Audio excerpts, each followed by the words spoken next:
Baby girl, you are so pretty, pretty, pretty, pretty. Baby girl, you are so pretty, pretty, pretty, pretty. Females made you just to trick me, trick me, trick me, trick me. 'Cause baby girl, you are so easy, baby. The only reason that I can do tonight is 'cause I know you were invited. The only reason that this dress is getting tight is 'cause I thought that you would like it. I'm only Welcome to Jessica Javens Talk. This is Jessica Javens, Season 3. So happy to be back here again. And if you don't know anything about Jessica Javens, check out Season 1 and 2. I am sure that you're going to resonate with at least one story about one of our guests. And if not, maybe somebody who's coming, or maybe the guest that we have today, which, by the way, I had to bring back. She is amazing and extraordinary, and the theme that we're talking about today is going to blow your mind. It blew my mind, and I'm still digesting it, so I can't wait for you to hear this. So I would love to welcome our guest, Dr. Blythe Cleverly. Thank you so much for being here today with us. Thank you, Jessica. It is a privilege and an honor. Thank you. Thank you so much. We had such an awesome conversation last time. And if you didn't catch that, it's still on Season 3. So watch the other episode so you can learn more about the different levels of work that Dr. Cleverly does, which is very unusual for at least my experience, and I can't wait for you to watch that one too. So let me tell you just briefly a little bit about why she's creating such an impact. Dr. Cleverly is a brain and behavior strategist. She's also an author, a thought leader. She is the thinker's advocate, leading the Thinkers Revolution with new exciting framework and assessments for driven, impactful, deep thinkers who want to use their brilliant minds to their advantage and stop overthinking. Man, that's a common thing, overthinking. For more than 15 years, Dr. Cleverly has worked internationally, helping high-impact individuals master their minds and get real answers. So, Dr. Cleverly, I can't wait to jump into this topic of today. But before we do that, for the ones who are just tuning in, can you please tell us a little bit about the brain and the behavior types? What is that? What does it mean? So I work with people who think a lot, and I call these the metacognitive neurotype, which basically means thinking type of people. They think even about their own thinking. And the same way that empaths, who we all know what an empath is, they're deep feeling people. They have a name and they have a community that was given to them many years ago.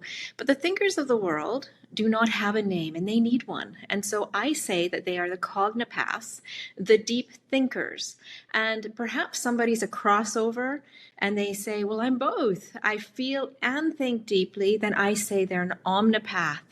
And the thinking revolution is about understanding and embracing these distinct neurotypes. Wow, that's incredible.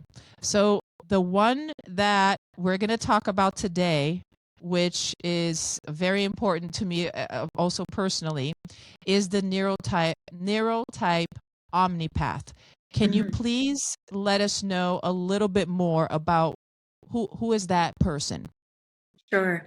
So the neuroomnipath is somebody who's like a crossover of the empath and the cognipath. They think deeply, they feel deeply, they have strong analytical capacities, so they're thinking a lot and they analyze things, but they also have a really strong intuitive perception, that great intuition. And some empaths that I've talked to, they say, you know what, I don't feel like I fit in with the other empaths, and I'm not sure why.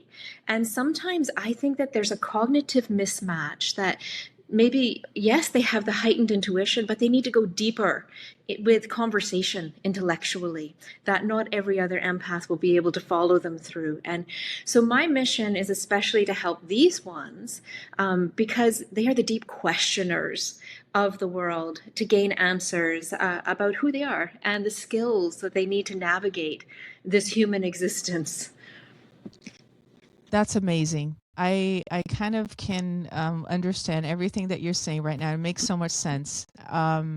Would you say that an omnipath is a person who is very frequently feeling overwhelmed because they are in tune with so much? Absolutely. Yes. If you're feeling and thinking more than everybody else around you, if you don't have the means or the skills or the strategies to deal with that massive amount of information coming into you, then you're going to be overwhelmed. Yes. Wow. I can only imagine how that impacts a person's lives, decisions, and their relationships now because they feel that way. So, you Mhm. mentioned something else about all of that that really is something that a lot of people don't understand and don't develop, which is intuition. Do Mhm. you consider intuition a gift? You know, you can certainly say that it's a gift the way that intelligence and life is a gift. But I tend to refer to it more as a skill because sometimes like, I have to be careful not to imply, like, with a gift that only certain people have it and other people don't get it. So everybody has the ability to tap into their intuitive knowledge and information. So some people have it heightened more than other people because they've worked on it and because of wiring, adaptation. Some grew up in environments where they had to do like mind reading and reading the mood of everybody around them and the subtle body cues. And that was necessary for survival. And so that sensitivity becomes refined with use. Interesting.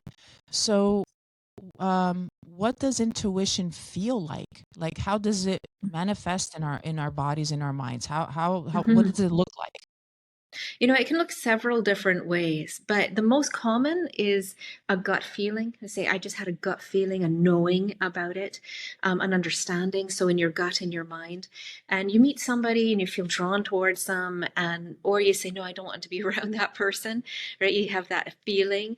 You feel compelled to take a certain path or do something, and you have no logical reason why, but it's information that arises internally and not through analysis. Even if you're a deep thinker, it's not necessary. You can't reason intuition out, but generally it's much better if you follow it. So the biggest skill with intuition is listening and then trusting what information you get as real. Wow, listening. That's Mhm. interesting. I was not expecting that. Very interesting. So, as far as you, did Mhm. you always know, like in your life, that you had that capacity? Like thinking back about your upbringing, Mhm. your environment, how did it affect your personal experience with intuition? Mhm. Even before I realized that I had a very thinking mind, you know, the story I told you before at being 15 and needing to master it, even before that, I received information differently than other people, and I knew that. And the intuitive channel was always present. I had to read the cues in my environment, as I mentioned, that some people have to survive. And that grew my understanding. But I would also know what people were thinking or feeling or what was about to happen in the near Mm. future. And if I mention these things, generally in my upbringing, I was sent to my room. So I kept quiet about it. You know, I was raised in a very strict home and community where intuitive experiences were framed as bad versus natural or even a gift of spirit, right? Oh, So I suppressed any exploration of that for years. Even though the ability was there, I didn't speak of it. wow. I can imagine how that must have felt. Why do you think that this ability has been heightened in your situation, in your case?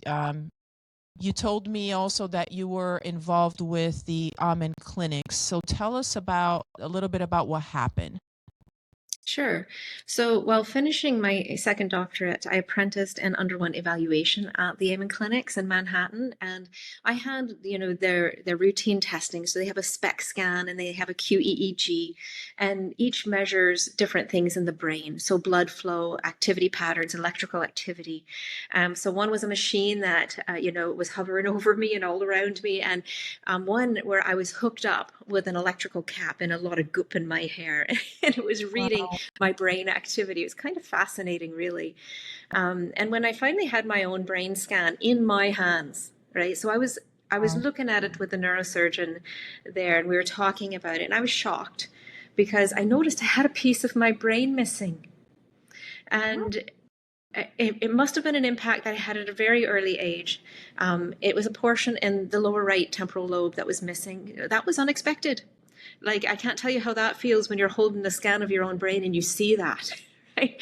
So the region that influences spatial orientation and certain processing abilities, part of that was gone. It's supposed to look like this, and it looked like more like a hook. And so I explained, it explained to me finally, like, I could understand so many complex things and get so far in education, but I could also get myself lost in a parking lot. And I'd be like, why is that? Right? So suddenly that made sense. But we wondered, how did I get this far, academically and otherwise, with that impairment, right? So we discovered when they asked me certain questions, it activated the upper right temporal lobe of my brain. And that region is sometimes referred to as the God spot. And that is because it's associated with intuitive experiences. And they asked me, they said, do you realize you have this heightened ability? And I said, yes, I do realize, but I do not advertise it because not everybody accepts it and I need to be taken seriously. And that was a concern for me. Wow, that's absolutely incredible. What an experience. So once you had that realization, what was how were you feeling about that? Like how did you feel about yourself? Well, it validated what I had known internally, right? So my internal reality was finally validated, right? It wasn't because I was overcome by something bad, right? It reframed intuition as a neurological rooting, not just fantasy. I wasn't imagining it. And I finally had another answer to the mystery of me. And how did I know where the root cause and issues were automatically with clients without them even telling me or giving me hints of those details, right? For some people, it's difficult to talk about the traumas of the past, and they didn't need to with me. I could see it. I could see part of what happened, or I knew where to go, or they say, I'm feeling like this. And I would be like, okay, they're saying that, but actually underneath of that is this and this and this. And then I'd get a visual of why, right? So why did I know what to say or do in various situations? And I mean, there were experiences that I couldn't help but question. Wow. So you had this probably most of your life, right? And then Yes. you actually found out scientifically, you had the images and the scans of your brain in front of you, and everything started to make sense now, and it validated you. Now, how did the knowledge or the validation change your life from that point on? Did it have any shift? I would say that it did. You know, it was something that I didn't feel as much that I had to hide. I had a scientific explanation why it happened. By the time I got that scan done, I was in my 40s. I knew who I was, right? And so it's like, okay, I can move forward with different assurance. Different assurance. Well, that's very precious, right? When we, as human beings, we start to understand ourselves and things like that. The reassurance that calls to me. You've mentioned a pivotal experience also around the age of 18 years old. Can you take us back there and tell us what was that experience? What happened? Sure. So at 18, I followed an intuitive lead that I had, like a feeling I had that brought me to the door of a woman who desperately needed help. And it was an average Sunday afternoon. I was riding way back in the woods with some other volunteers because I used to do community service, visiting and bringing hope mainly to the elderly folk. And I just knew that I needed to go to that door, and it felt so urgent. And when there was no answer at the door, I had a knowing I should go in. And I'll tell you, Jessica, that breaking and entering had not been my habit up until then. I flung that door wide open. I just flung it open. And she was sitting there at her table, and she was choking. And without any means of helping herself, she had given up, and she was waiting to die. And she was a robust older woman who had immigrated to Canada decades earlier. She was fleeing from the Nazis by hiding underneath and amongst the sheep and climbing over bordering mountain ranges into other countries. She'd survived all of that, all of it, and she was going to die there at her kitchen table alone. And I looked at her, I lifted her up. I asked her if she wanted my help. I lifted her up. And without any help, but without any training, somehow I knew what to do. And I just moved, my hands just moved. And I dislodged that bread from her throat. And she kneeled down and her eyes were huge. I'll never forget it. And she said, oh my God, I see spirit all around us, right? And I made sure that she was okay. And then I left. I didn't know what to make of it. But in that moment, I realized that this capacity that I had was not random, that it had direction and it was connected somehow to a mission. That is amazing. Wow, what a story. And you said you were with volunteers, so you were not alone when you went to that door. So before you actually broke in, the person who was with you was probably not recommending you break in, right? She was freaking out. She was in her 40s. I was 18. She was in her 40s. And she's like, you can't do this. And I said, I have to. I have to. Wow. And then when I saw the woman at the table and I looked back at her, name was Nancy. I looked back at her and I said, Nancy, you have to help me. I can't lift her. And she was clinging to the door and she said, I'm going to faint. And I said, well, you faint right there. You hang on to the door because I can't save you both. I can't do this. Right. So I had no help from her. I had no help from her. And she just clung to the door the entire time. There was no call in 911. We were so far out in the woods. The woman would be dead by the time that the ambulance came. So it was do or die. That is absolutely mind-blowing. What a story. My goodness. It gives me goosebumps all over. This is like, wow. This is incredible. This is incredible. And I'm so happy that you actually heard your intuition. I can look back or even see commonly people that I've met probably going against their intuition. I've done it before many times, you know? And sometimes me particularly, I don't know if it's intuition or if it's me just feeling fearful because of some past experience that I had that is now molding my judgment. You know what I'm saying? So for me, that's been the biggest. And for you to be just at that age, so in tune, and just to know without a shadow of a doubt, you have to do this. Like nobody was going to hold you back. That was incredible. That is incredible. Thank you. Now, in the previous show, and now bringing it here, because this is one of the most beautiful things. One of your missions is to save lives and to alleviate suffering. Where, I don't know if it was with this story, but where did this mission of saving lives and relieving people's pain start? Well, Jessica, it seems to have been born into me. So I believe that we're not meant to suffer. And most of our suffering comes from our own minds, to be honest. And I learned at 18 that it felt good to save lives, right? And I've only just discovered, actually, that it's a family history thing. My father also was placed in situations throughout his life to save people. And I would have never known about it if I didn't ask him how he got injuries. And he's like, oh, I got that when I pulled somebody out of a burning car. Or, oh, well, I cracked my back when I caught somebody falling out of the air from the roof. Like, he just happened to be in those places at the right time and without thinking made the right choices that he had to, right? So he never talked about it because for people like us, it's just what we do. In fact, I never knew about him until this past year. And he's in his 80s. He never told me. I learned some of it only a few weeks ago, in fact. And as for telling people my story, Jessica, this is the first time I'm ever talking about it publicly.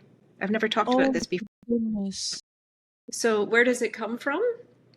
It seems embedded in my wiring and to be sent places where somebody's in trouble. So I would show up to a bank thinking I was there to open an account, right? Very simple, normal run-of-the-mill thing to do on a Tuesday. But instead, I would be helping an executive having a massive attack of panic. Or I'd go for a facial and I'd end up saving an esthetician at a spa from this intense hatred that she felt after losing her 3-year-old daughter. But both of these strangers, in despair, used the same words with me when I walked in and they realized what I did when they heard the name of my business, Fork in the Road. they said, I know you've come here for an appointment, and I hope you'll forgive me, but that's not why you're here. And I simply respond, okay, tell me why I'm here. And I follow the directive, right? They each needed answers. I was able to offer them insight to help them move forward. And this is just my normal. This just became my normal. I never knew why I was going anywhere, but I just showed up. And I don't command that. It just is. Wow. That is absolutely incredible. I've never heard such a thing the way that you experience, and thank you for sharing this intimacy and a part of your family, and that you completely accept it, embrace it, and push forward and use it for the best. It's beautiful. It's beautiful.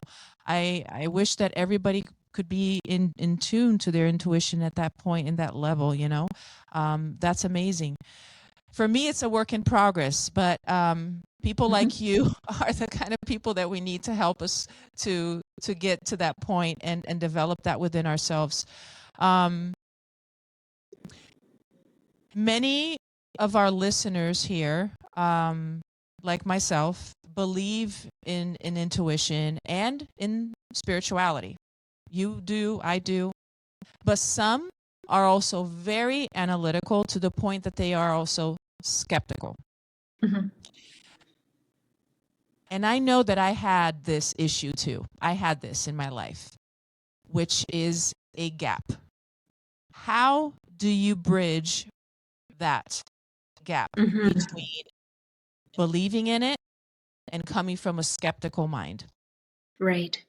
Well, I work with a lot of people who are highly analytical, and they have engineering type of brains, and they're not open to anything like this. And I explain intuition through physics.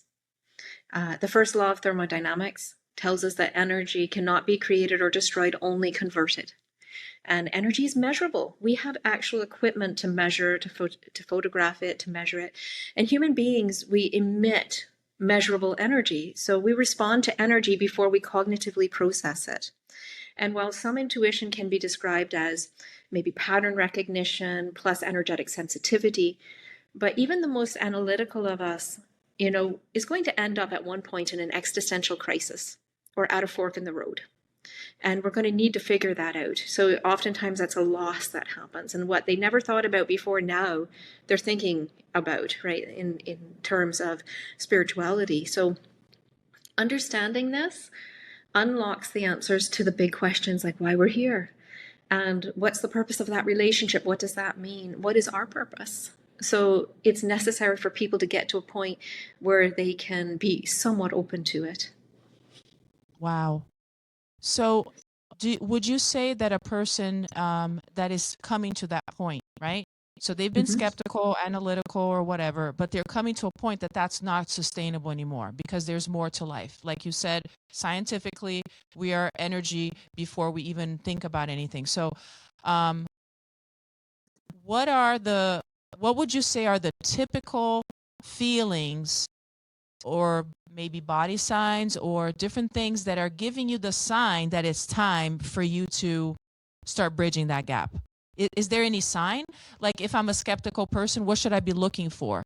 Because I think, I'm comfortable being skeptical right now, but would it be me becoming uncomfortable now? It's not good enough? For some people, they're so close to it that it takes despair. It takes depression and a feeling of such profound disconnection before that they become really open to it. They've got these big questions and they cannot get the answers to them. And now they've lost a loved one. Or now it's like they see a repeat pattern and they have to realize, okay, there's a message in this. There's something more that I need to understand, or they're deeply ill. And they're not open to how maybe that has something to do with their mind and their spirit, not just their physical body. That's exactly what happened to me. That's incredible. It was despair.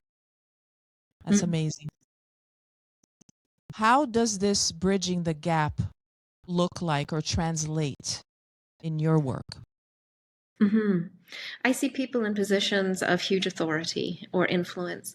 So think, founders, CEOs, celebrities even. I've worked with rock stars, influencers, those who have this brain type plus a lot of responsibility. I've worked with athletes, like people who are in the limelight. And they often will give way to addiction, to self-medicate, right? So that's sometimes how they deal with the pressure, the despair, the depression, the questioning that they can't get answers to. They need to understand who they are, their neurotype, their brain type, their relationships, their mission. And they're brilliant in one area of life, and nobody's going to dispute that. But they need saving in another area. And when they master themselves, their life gets better. And so does the life of everyone else around them. So that's why I choose somebody who's in a position more of authority, because the ripple effect goes out further and further into the world through their influence. That's so beautiful. I never heard any professional put it that way about how far reached it. That's incredible. That's amazing. Now, let's go back to the main topic of our conversation today. If you had to give an homeopathic or an empathetic or a sensitive individual information or say something about intuition, what would that be? I'd advise them that beyond mastering their mind, emotions, and their nervous system, I would tell them to know where they're getting their intuitive information from. Like, are they reading the field around them, or are they reading the field around the other person or people that are there in their fields, right? Are they clarifying their intention? Are they asking themselves the right questions? So there's a lot of misinformation out there, you know, on the internet on every topic, right? And also ultimately, like, listen carefully to the voice within and learn how to recognize it and to interpret the information that you get by being open-minded to what it might mean, not necessarily what you want it to mean. That's very profound. I need to take note. We need to take notes. Maybe rewatch the show and take better notes. Wow, that's excellent. Before we go and start wrapping up this episode, I just want to give a quick thanks for the sponsors of the show today, which is Purium, the ultimate life transformation company that helps you to reset your body, your cells, cleanse, and detox with superfoods that is sustainable, organic, and pure. And Forever Living, which is the best aloe vera juice in the world. So thank you for our sponsors today. Now going back to one of our last questions, Dr. Cleveley. By now, some people listening suspect that they might be an homeopathic. Mm-hmm. And that can be, again, overwhelming because it's like this, like when you did this whole discovery maybe about yourself or about your family. Mm-hmm. Where should they start navigating themselves on this? Mm-hmm. Well, you know, this neurotype has the most potential and possibility. And so if you have more thoughts and feelings than everyone else around you, you need self-governance, which means you need some skills, some tools, some structure to deal with it. So become the mayor of your mind. And if you don't know what I mean by that, that's in the first episode that we filmed. But take the CMQ, the cognitive mastery quotient, to see how well you're managing your mind and work towards that. So that's a free assessment on my website. And I'm working on other assessments too to define cognipath and omniopath. And there's also a free gift of how to calm the overthinking mind. So that's on my website, drcleverly.com. And they can also follow me if they wish to on social media, Facebook, LinkedIn. They can watch my YouTube videos. They'll find some videos there. Some of the speeches that I've given, articles that I've written in different magazines are also on my website. And of course, there's upcoming books.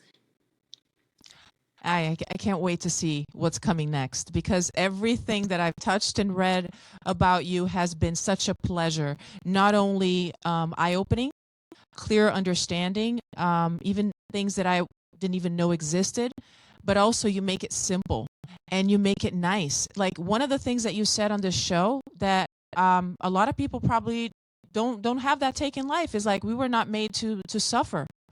A lot of people think it's required for us to surf. So the take of that and how now you use your life to help people to remove all that pain, it's a completely shift. And it's so beautiful. So you're watching this show right now. Make sure that you're following her. Check her website out. She has these beautiful gifts that she just shared with you that I had the pleasure to savor myself. So I want to thank you all to be here on the show today. Dr. Cleverly, keep shining, and make sure that you guys are also sharing this show, that this show is being sent to other people, because everybody deserves to understand themselves better so they can live a better life happily, and the ones that are surrounding them. So thank you so much. I really appreciate you and all of the amazing work that you're doing. Thank you. Thank you. Is Jessica. Yes, this is Jessica Javens Talk, Season 3, and I'm Jessica Javens. I'll see you on the next episode.